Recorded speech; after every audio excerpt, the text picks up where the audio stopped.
Good afternoon, everyone. Welcome to the second Library Lunchtime lecture for this semester, and I'm very happy to introduce my co-faculty member, Associate Professor Pınar Bilgin, Chair of International Relations Department, and her talk, as you can see, International Relations in a Changing World. I like the image there of the hands and the globe on it very much. That's a very beautiful picture. I'll briefly say a few words about Dr. Bilgin, and then I shall let her get on with her talk, because you're all eager to hear what she has to say. Pınar graduated her bachelor's degree in international relations from METU in 1993, and she came to Bilkent then for her master's degree. She then moved to the UK, and particularly to Wales. She did an MSc in strategic studies, and then her PhD, graduating in 2011 from what was then the University of Wales, is now the University of Aberystwyth. And I don't know if there's anyone else in Bilkent. Maybe Pınar and I are the only two people to have graduate degrees from the University of Wales and Bilkent. If there's any others, we can form a little group or something. The University of Wales no longer exists. That's the reason I mentioned that. Pınar then moved to Bilkent. She's been teaching in the International Relations Department as instructor, assistant professor, and now associate professor since the year 2000. And she's been chair of the department since 2010. She's also served as associate dean for our faculty, off and on since 2002 until the present. If you look upstairs in the exhibition tables, you will see a selection of her many publications, which she's authored and co-authored over the years, over 50 academic papers in international and Turkish journals. And in 2005, she published an important book, Regional Security in the Middle East, A Critical Perspective. Pınar has received many awards and is a member of many academic and professional institutions, including in 2009 she was a recipient of the Young Scientist Incentive Award from TÜBİTAK. Okay, that's enough from me. Let me just pass on the microphone so that the quality of the eventual recording will be as good as possible. We will have a little bit of time in the end for questions, I hope. And in the meantime, I request that you either switch off your cell phones or put them to silent mode so they don't interrupt the speech. Okay, thank you, Pınar. Good luck. Okay. Right. Thank you, David, for the kind introduction. I'd like to start out by saying thank you to David and his team for the invitation. I believe this is the first time there's a talk about international relations in the Library Lunchtime seminar series. As you can see, I'm going to talk about international relations in a changing world. I'm going to start out by saying something about international relations. Then I'll say something about change and what it means to be living in a changing world. And then I'm going to end up by saying something about the hands. Okay, so IR, change, and the hands. In the past, we used to think of international relations as diplomacy, what diplomats did. That's what we studied as the study of international relations. Then we moved on to talk about relations among states. It's not just about diplomacy, but a different kinds of relations formed between states. More recently, we started talking about transboundary flows and interactions, and these could involve relations between states, but also what we refer to in IR as non-state actors. These could be migrants, legal migrants, illegal immigrants. These could be other kinds of interactions, the business level as well, the social movements, etc. Even more recently, we started in international relations to get interested in global dynamics. Those ideas that flow around, that affect us, they change the way we think about the world. So in international relations nowadays, we do all of the above. It's not just about the study of diplomacy, but we still do that. It's not just about the relations among states, we still do that. We're interested in transboundary flows and interactions, but we're also interested in global dynamics. What I'm going to talk about today is that there's a bit more than that in the study of international relations nowadays. That brings me to the changing world dimension of my title. What do I mean by change? Different people have different ideas as to what constitutes change. Usually when we talk about change, we're talking about something that happens to us in the outside world. Things change, they affect our lives, we somehow have to adapt to them in one way or another. But there's also another dimension to change. It is the kind of change, the bit that I'm interested in also, is the ways in which we think about ourselves and we study ourselves, that's the world of international relations changes. Okay? Change outside, things that seem to happen to us, but change inside, change in the ways in which we think about the world. How about that we? Who do I refer to when I say we? It's partly those hands, but you can clearly see that they're not my hands. Yeah? There are different actors in world politics, and I'm going to come back to the issue of we, but let me just quickly remind you that there are different we's involved. If you're studying diplomacy, for instance, the we includes, in IR, the diplomats. If you're interested in relations among states, we're talking about policymakers. If you're talking about, if the focus is transboundary interactions and activism, we're talking about business people, social movements, what we refer to as non-state actors. If you're interested in global dynamics, then we're talking about individuals, thought leaders, outliers, etc. So when we cover all of the above, we cover all of the above, all those kinds of actors in world politics and how they affect world politics. But there's more. Again, as I said, that's the bit that I'm interested in. This is we the peoples. We the peoples refers to a change in the way in which we think about world politics. It's what we refer to as a shift in the ontological premises of world politics. Okay? In the past, it used to be a straightforward question to ask. Who are we concerned with? Whose security? Security being the subfield of my field of expertise. Whose security? We the peoples, the answer to this question, is embodied in the preamble to the United Nations Charter. So this answer does not really have a long history, 1945. But it's since then been echoed by various civil societal actors, picked up by them and used in their activism around the world as well. And it is embedded in the Article 3 of the United Nations, the Universal Declaration of Human Rights. It talks about the right to life, liberty, and security of the person. Okay? International relations is not just about states and their interests. International relations since 1945 and especially since 1948 is also about we, the people, and our security and our interests. So there's been a shift in the ontology of world politics in terms of what happens out there. People have become more prominent on paper as well as we see in the Charter of the United Nations. But has there been also a shift in the way in which we study world politics? International relations as a field of study is sometimes called a sleeper academic field, that we've been a bit late to certain developments in the social sciences. The traditional focus of international relations has been states, and until quite recently, I would say as late as 20 years ago, the focus of international relations would have been the study of states and their actions as well.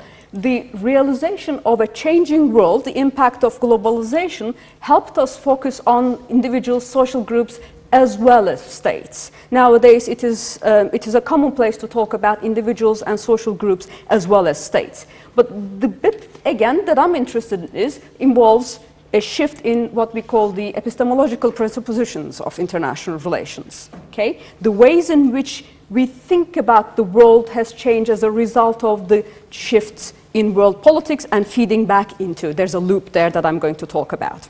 Okay, so when I talk about the changing world, the kind of change that I'm talking about is not just the change that happens out there, it's also the change that in our minds, in the way in which we think about and study the world. Okay, I said something about that but mostly I'm going to now talk about that inside, the way in which we think about and study the world.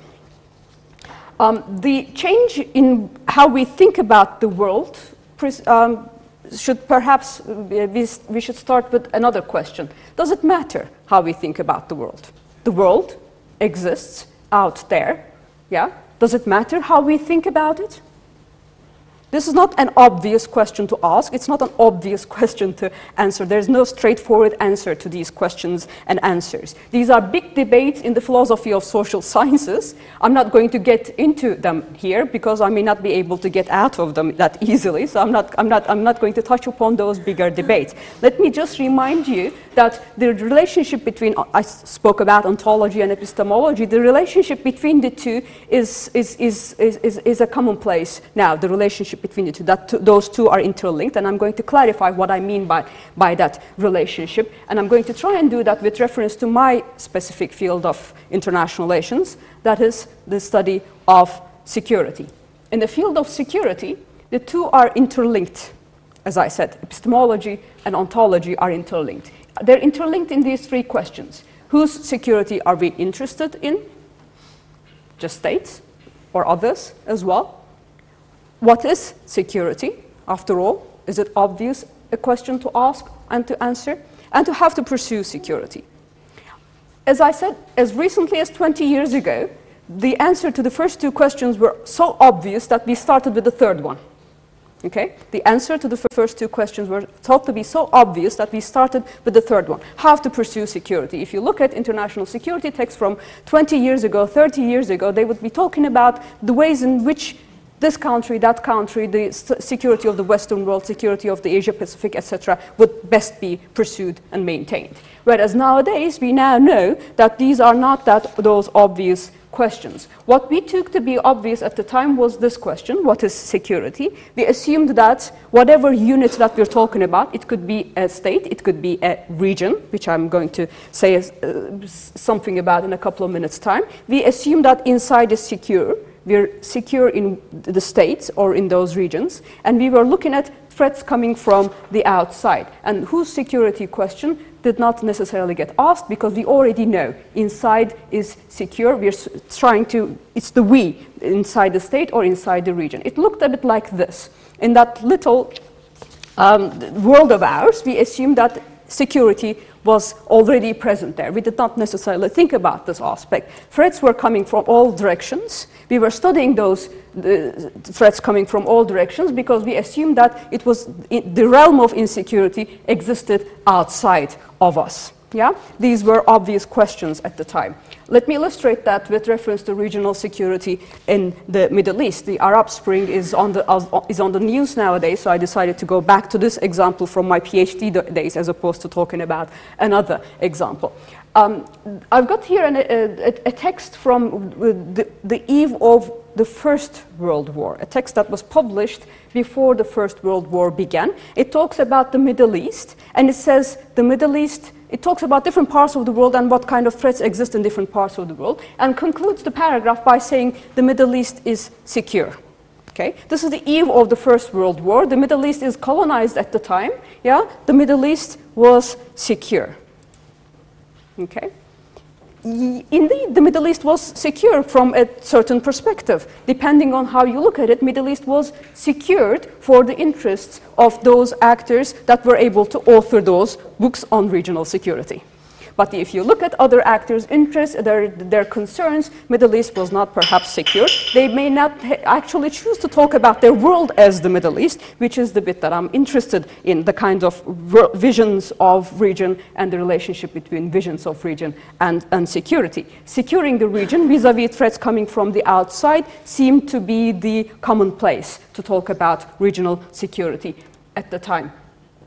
So the answer to the question whose regional security did not get the question whose regional security did not get asked, whereas nowadays we know that there is a relationship between what we think is a region and how we think about security. Okay? What we think is a region and how we think about security. Living in Turkey, we're very aware of the sensitivities involved in talking about our regions. Some of us get quite touchy, actually, when people talk about Turkey as a Middle Eastern country. Yeah, we'd like to locate Turkey in Europe. Others may want to locate Turkey in the Middle East, in Central Asia, in Eurasia, etc. These are all political choices that are made depending on how you define your region, your security conception. Practices follow, and it is, I would argue, rooted in different conceptions of security. Let me go back to the less touchy subject from our perspective of the Middle Eastern example. What I've got here are 4 competing regions and 4 notions of security. Okay? This is actually my PhD work. The relationship between region and security was my first contribution at the time to the literature. I tried to show that there are at least 4 different ways of looking at this part of the world, yeah, and 4 different notions of security can be located when we look at these different ways of looking at the world. First, the Middle East. Yeah. We've got a neighbor university that's named after the Middle East. That's a product of a certain period in world history. And when we talk about Middle Eastern security, the kinds of issues that we actually talk about are energy security and stability of like-minded regimes. You can imagine what response you get if you ask the whose security question here. Whose security is involved when we talk about Middle Eastern security is those of us who have some kind of interest there and want to secure those kinds of interests there. This could be the flow of energy resources at reasonable prices. This could be the stability of like-minded regimes so that there is less instability there. But there's another way of talking about more or less the same part of the world that is also referred to as the Arab world. That may be the preferred regional definition of some, not all, actors in world politics, and it's becoming more and more prominent nowadays, especially if you're following the English language Arab press, which refers to the well-being of Arab peoples and the plight of the Palestinians. If you look at texts written from that perspective, they don't talk about the flow of oil at reasonable prices as the definition of security. They talk about the plight of the Palestinians mostly. For them, regional security is finding a solution to the Palestinian problem. Okay?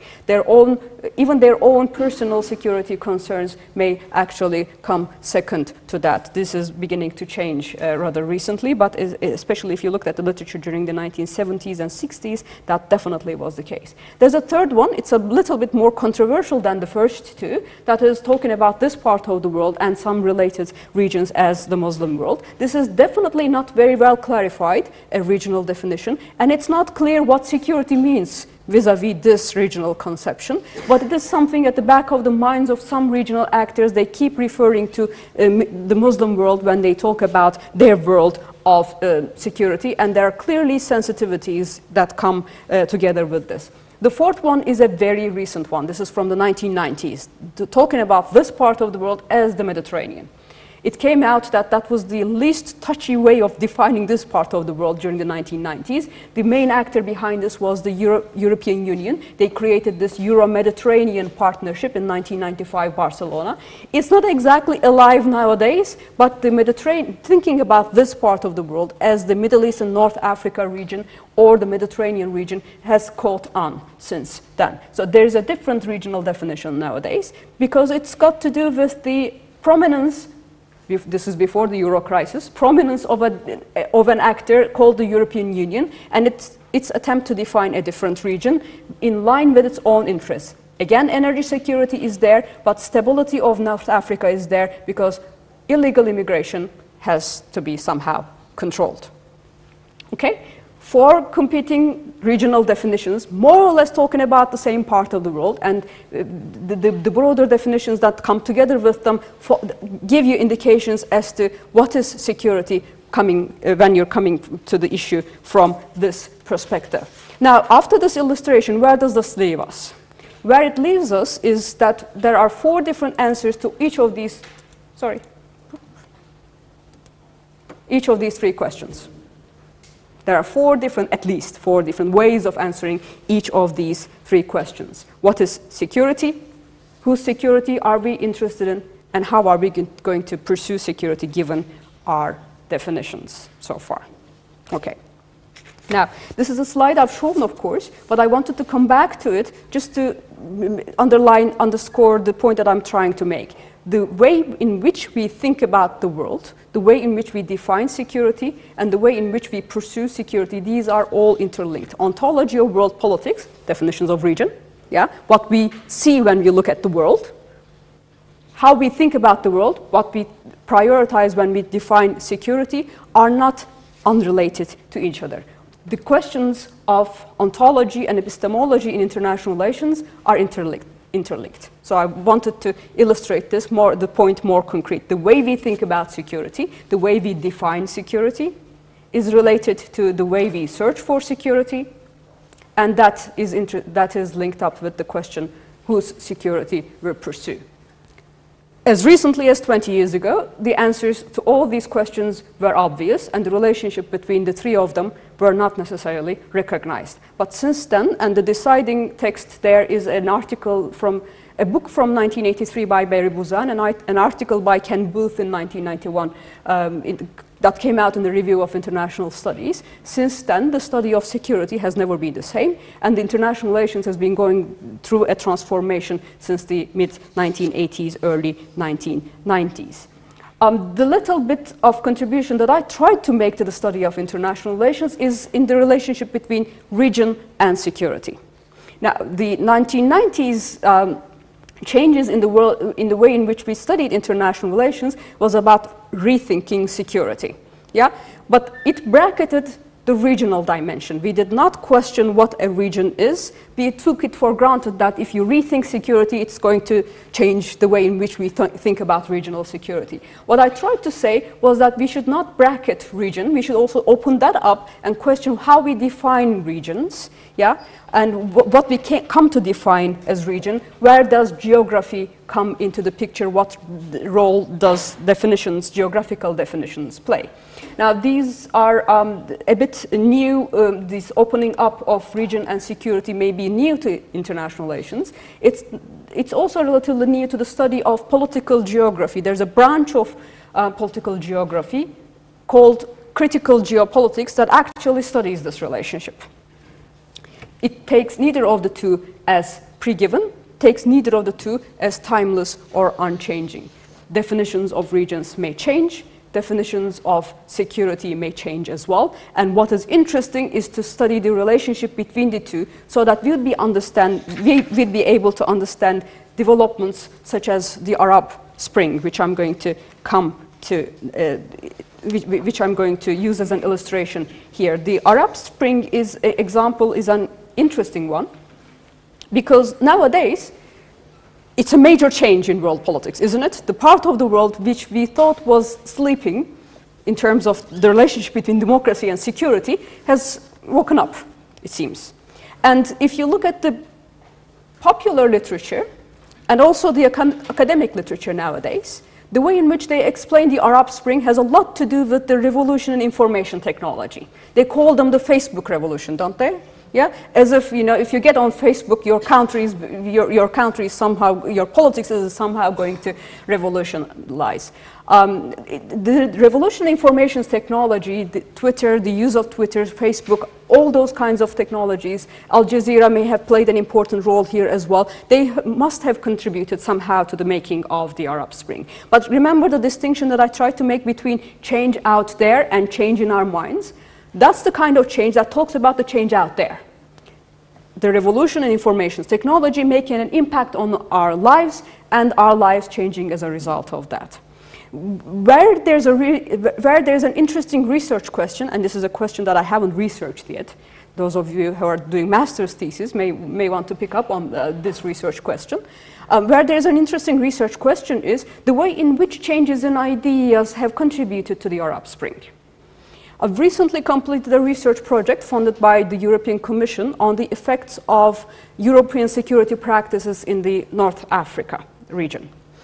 We looked at 3 cases there, what the European Union is doing in collaboration with North African actors in the attempt to secure itself. We looked at 3 countries there, Egypt being one of them, Algeria being a second one, yeah, all interesting, and Morocco being the third one.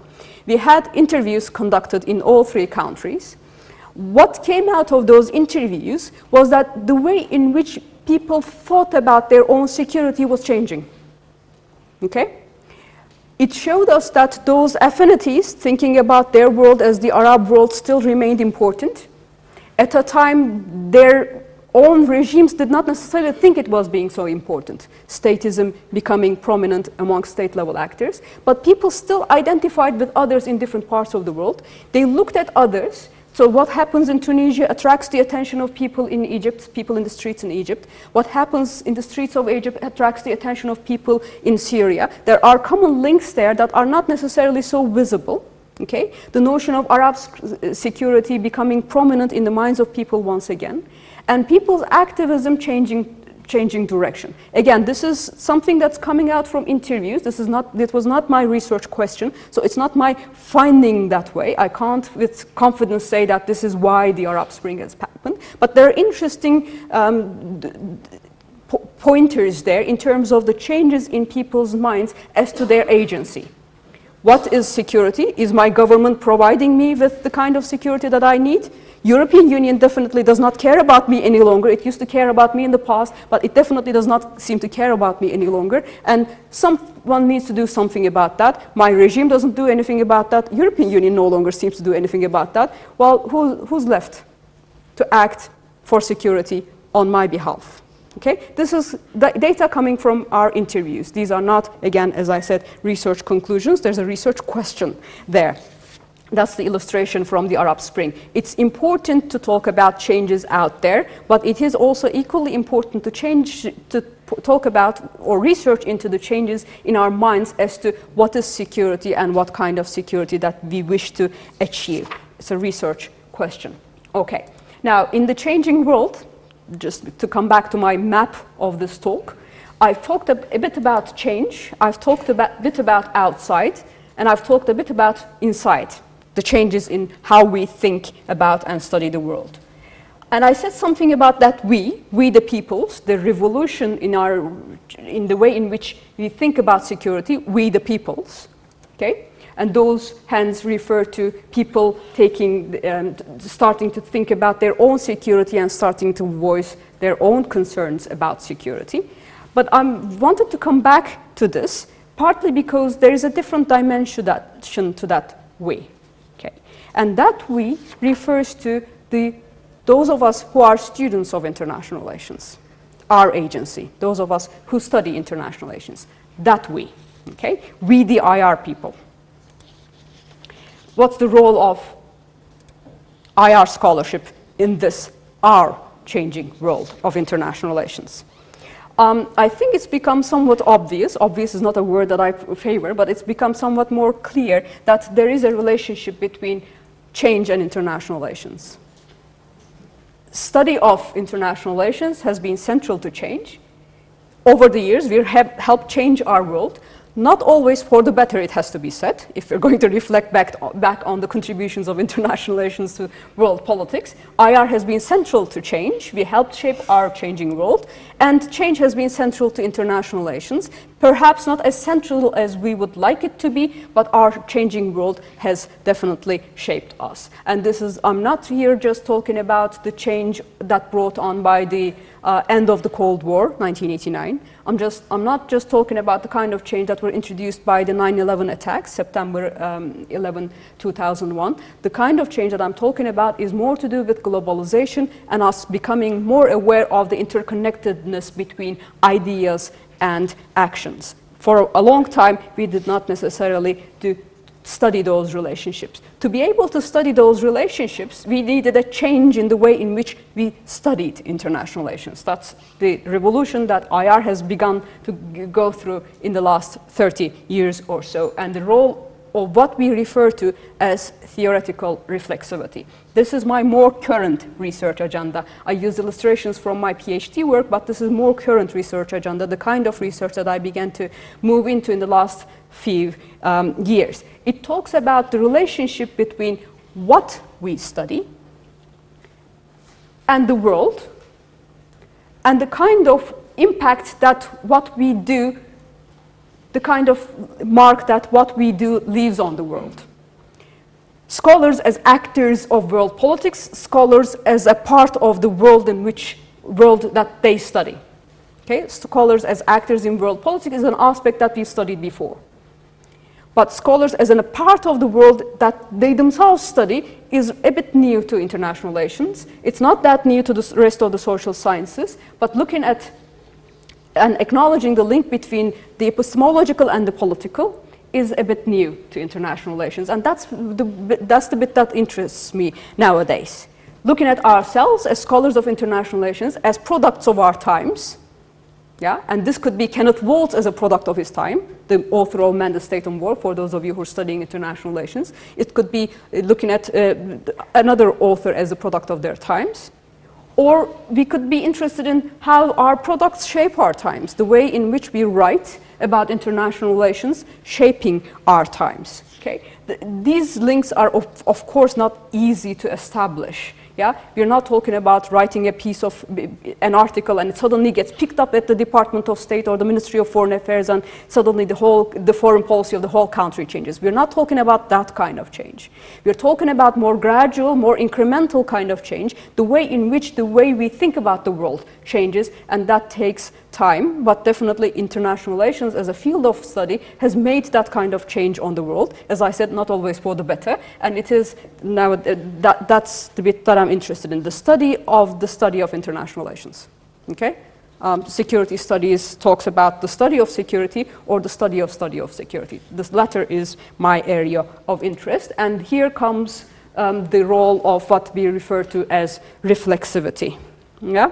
It's in sociology, it refers to turning to ourselves and questioning the mark that we leave on the world. Okay? Who studies what and what kind of role that plays in the world.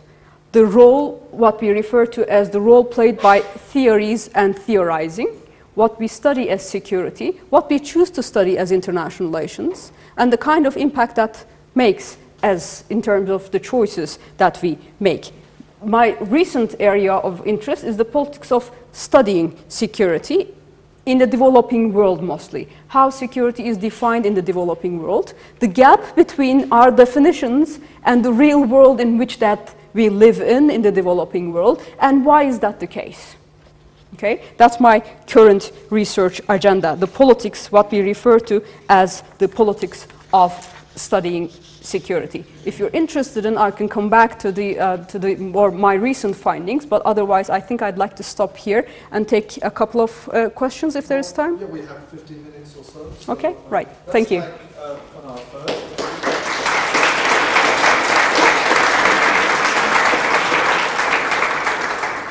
We have a large crowd of people. I'm sure you're all bursting with questions for Dr. Bilgin. If you have anyone who'd like to start us off. In fact, I believe that the world is stationary and geographical. My mind is people are changing. Mm-hmm. So the heating maybe change. Work is not changing. People changing and relations changing. If I got the question right, let me try and repeat. Were you finished? Is it better to replace the heading people changing and international relations are changing? Okay, change my title.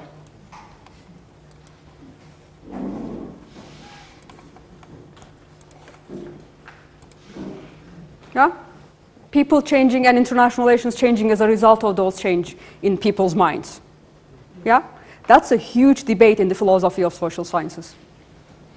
As I said, I did not necessarily want to get into that, whether epistemology comes first, whether the way in which we think about and decide how to know the world comes first, or whether ontology, what exists out there, comes first. There are huge debates in philosophy of social sciences about this, and international relations too. Some would want to privilege one. Those of you who are international relations students, Steve Smith would want to privilege epistemology, and Colin White would want to privilege ontology. They both used to be in the department that I did my PhD, and they used to fight this over lunch, kind of thing. So ontology versus epistemology, these are major questions, and I'm not going to privilege the one. The theoretical tradition that I come from actually looks at the relationship between the two. It does not privilege one or the other, but you may want to disagree with that. Thank you. I have a question about the study of this field, the maybe ontological question.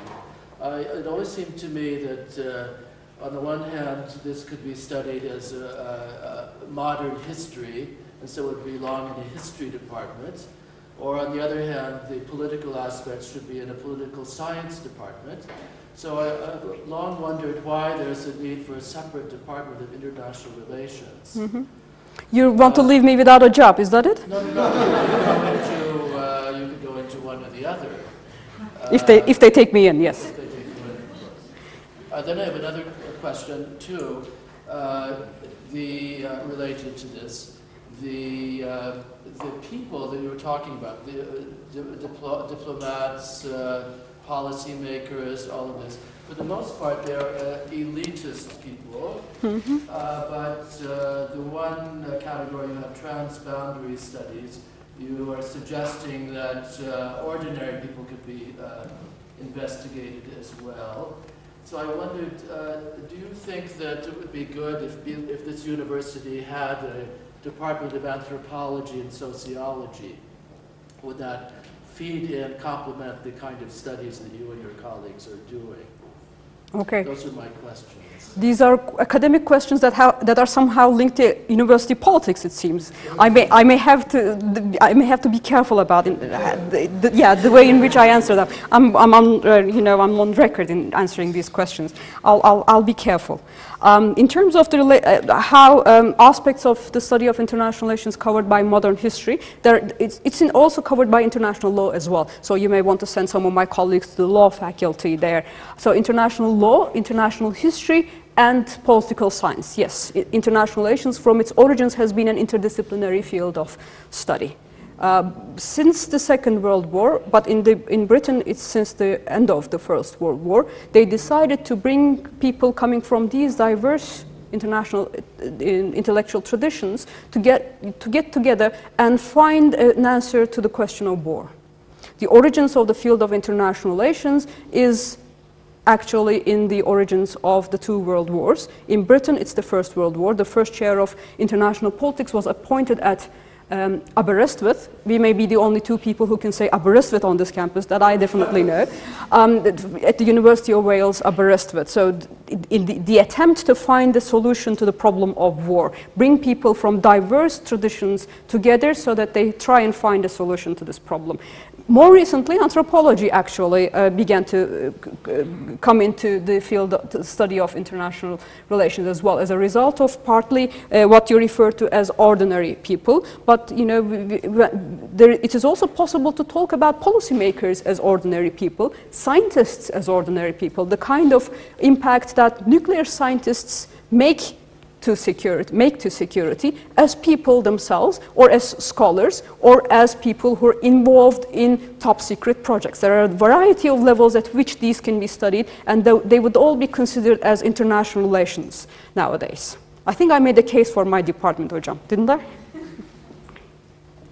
Thank you. Anthropology, sociology? Sociology is definitely there, yes. We can bring them all into the Department of International Relations too. So, what is your idea about, for example, in the future, the effect of the internet in changing world?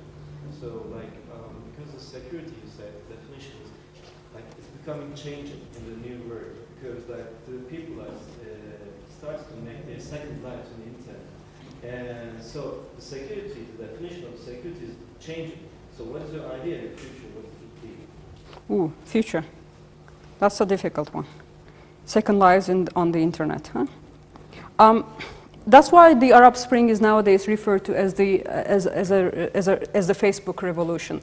Young people becoming more aware of each other's plight and also each other's solutions to those problems that they're facing. So but even before the internet, people were aware of the kinds of problems that they were facing, and people were increasingly becoming aware of the solutions that they were finding. The difference between the Arab world, for instance, as a region, and some other parts of the world, say Europe, is that commonality of language which allows them a degree of communication that is not that easy to achieve in different parts of the world.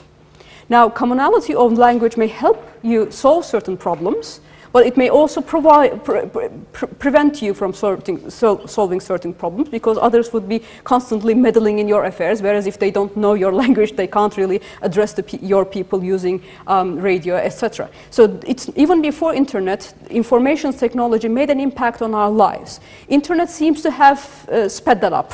That seems to be the main factor there. But radio was in the homes of people for a very long time, and radio has been very important to Middle Eastern politics for a very long time. The addresses Jamal Abdel Nasser used to make, and he used to use that famous Arab singer Gülsüm. Her concerts would precede Abdel Nasser's talks at Arab radio, the way in which attract people's attention first and then say something about their regimes and how they're not doing things right. So communications technology has been important to world politics for a very long time. The internet and the Facebook that you seem to have second lives there, sometimes it turns out to be more important than the first lives that we have out in the outside world. That only seems to have sped things up, and it also seems to have made us more aware of the very actuality of the impact that they're making.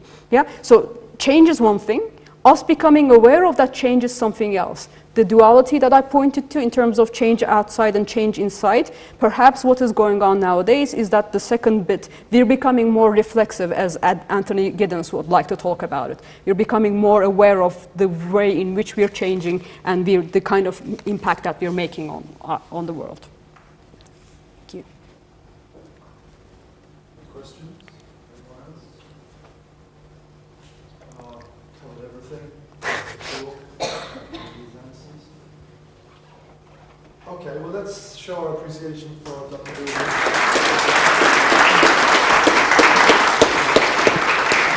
And in the light of listening to her today, I certainly hope that her job and her department is secure. I think she has a hand in that. Okay, you can all leave now. I'll just quickly say that our next or final lecture for this semester will be given by Professor Fazla Jan from the Department of Computer Engineering. Science is a very different topic than today's. And he will be speaking on the 14th of December. 1 week earlier, on the 7th of December, we will have the Turkish writer Nazlı Eray, which will be giving a talk about her work in Turkish in the library as well. Thank you very much. That's more interesting. Sorry? Nazlı Eray is definitely more interesting. Yeah, we're trying to have a little series of Turkish writers. That's nice. She's one of my favorites. We're finding it hard to find people in Ankara because we don't want to have to pay people to come all the way from this. No, I understand. And she's one of those few based in Ankara. Yes, yes. I mean, she's been very helpful. So. Tamam. Bunu ben miyim? David Hoca imzalayabilir aslında bunu. Konuşmacının imzası diyor. Tamam. Peki. Teşekkür ederim. Tabii. Türkiye'de televizyonlar